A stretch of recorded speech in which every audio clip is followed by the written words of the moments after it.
Greetings, fellow Demon Slayers. This is Timon and Mari here today with another League of Maidens video. So for today we have a short one. I just want to kind of get information to you guys as far as how stats work, namely like certain ones, and tips for increasing your power level, because these are things I'm seeing that get asked a lot.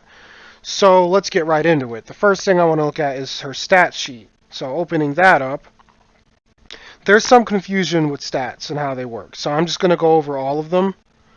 The first one is going to be the attack stat. Now, this is obviously self-explanatory. If you've played RPGs before, the more attack you have, the harder you hit.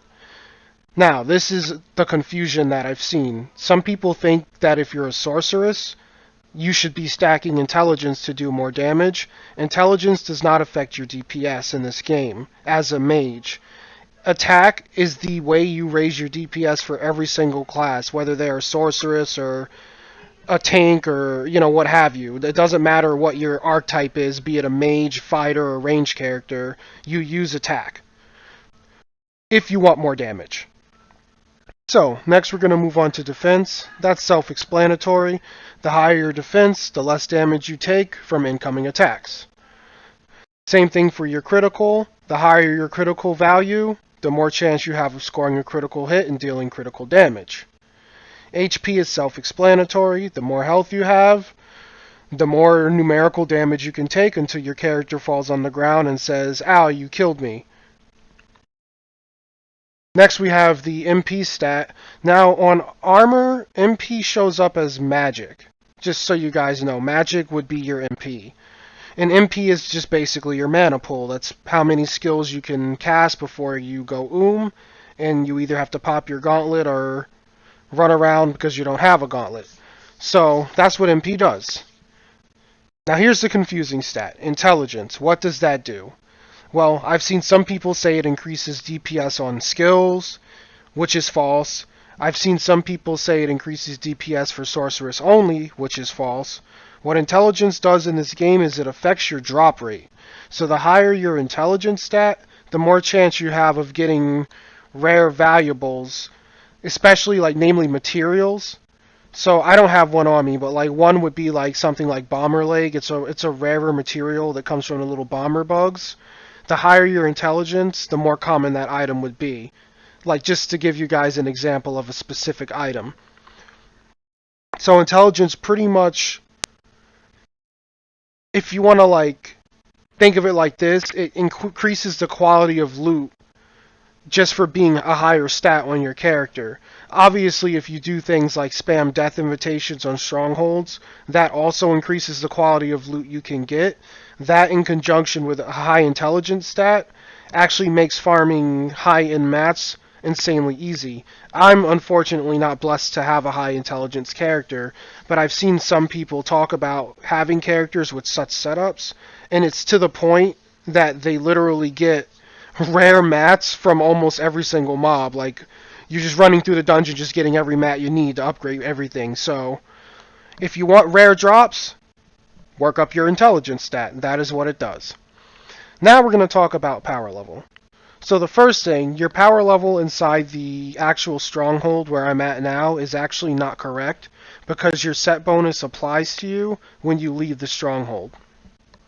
So my power level is actually somewhere around 6,000, but because I'm in here, it's 5,700.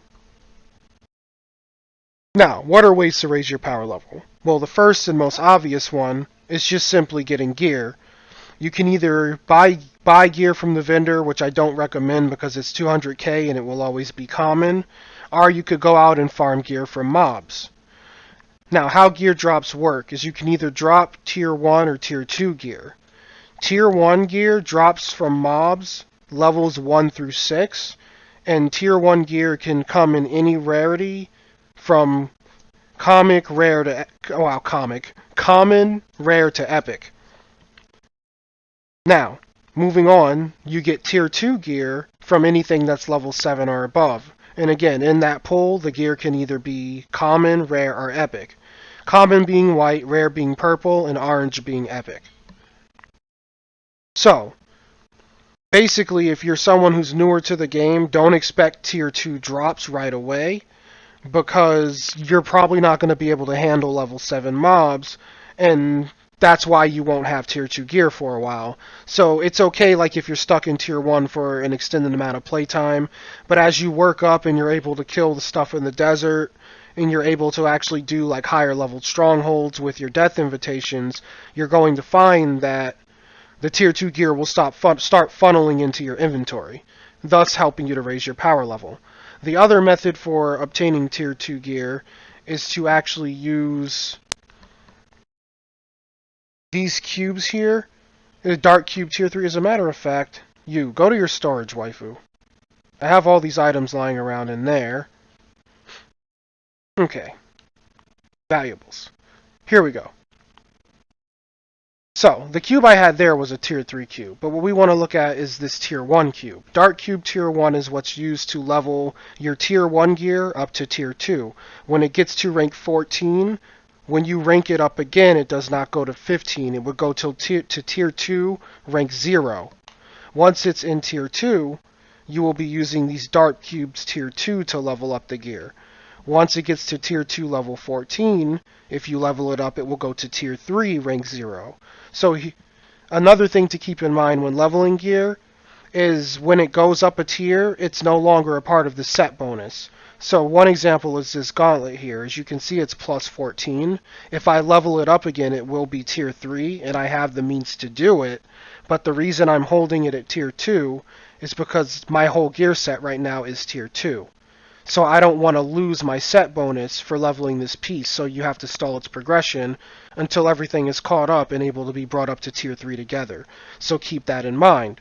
Another thing to keep in mind if you're a new player, if you come into the means to upgrade your gear to tier 2 early, you might end up having a bad time because your character won't be able to actually wear the tier 2 gear until your guardian level is 5 and your awakening level is 5. So make sure that those requirements are met before you actually start pushing the gear into tier 2. Either way, this is essentially how you raise your power level via gear. You either farm it from mobs, or you use the cubes I showed you guys to level it up. So moving on from there, there are two other methods to increasing your power level that does not involve gear. So we're going to leave here. We're going to come over to our skill screen. Now, believe it or not, leveling these skills increases power levels. Let me just pull up craft here just so you can see. So, if I were to level this skill right now, which I'm not going to, my power level would actually go up. And that applies to all skills, not just like your mouse click. Like every skill in the tree, whatever you're working on, affects your power level, as long as that skill is equipped. So like this Blessed Circle here is level 11. Now if I were to swap back to Size Matters, my power level would show accordingly because this is no longer slotted. It would obviously drop down. And then if I put the Blessed Circle back on, it would go back up. So if you're looking to raise power level and you're kind of in a situation where your gear is as good as it's going to get for the moment, then definitely start putting points into your skills. This is also where the biggest brunt of your damage comes from. Leveling your skills will make clearing things infinitely easier, trust me. So if you're holding off on it, definitely start investing in skills. I gave some great build tips yesterday if you want to check out yesterday's video in regards to like what skills are decent. And with that, we'll move on to the third and final way to raise your power level. So for that, we want to come into the menu. We got this sweet twerking cowgirl. I'll probably get demonetized for her. So you're going to come to your quest guide, and you're going to come to your achievements tab. So this is the final way to raise your power level. Believe it or not, when you assign stats from achievements, that actually affects your power level as well, because it's directly giving your character power. So, for example, my power level was 5,800 in the overworld yesterday. I managed to actually get the Teflon Boss Slayer achievement for killing Union without taking damage. So I managed to perfect the boss, yay me. So when I put on these new stats, because they're obviously higher, it gives you 25% attack and 10% health. That was an upgrade from the stats I had beforehand, which only gave 10% attack. So my power level jumped up by about 200 because the stat boost was different. So keep that in mind. Make sure you're coming into your achievement screen. Make sure you're assigning your stats. You can also click this assign title button to actually show the title above your head that you want to be displayed. And that'll pretty much cover the video. I just wanted to get this information out there to make sure, people actually know that they can, one, get stats from achievements, because some people may not have ever even come into this tab, because it's kind of just hidden here, and the game never says, hey, go to your achievement tab and assign your stats, guy, you're going to get stronger. So definitely, watch the achievements you get, read the achievements you can get, and work towards them. A really good one to get is Teflon Boss Slayer from Union. Yeah, you have to beat her without taking a single hit, but 25% attack is huge. An infinitely easier one to get would be... It's here somewhere. Straight Edge, here it is. Straight Edge Monster Slayer. So this simply requires you to defeat Union without healing, which is really doable. She's not that bad. Honestly, when you're in a position where you can clear Union, you're not going to need to heal her pot anyway. So this is a 15% attack boost. So this is one of the easiest skills with a high attack boost to get. But even without this, make sure that you're watching your achievements and picking the most efficient one for what you're trying to do with your character. There are achievements that give mana regen. There are achievements that give mana. There are some that give health regen, some that give defense, some that give health. So really just keep your eyes out and use it to further tailor your build for your maiden. So with that, that'll be everything. If you guys found it helpful or informative, please like and subscribe, as it really does help me towards becoming a full-time YouTuber. So you boys and gals, go ahead. You have a great rest of your day. Good luck farming out there. Hopefully the bosses dress you with some... Wow. Hopefully the bosses bless you with some sweet cosmetics. And you guys take care. I'll catch you tomorrow with another video.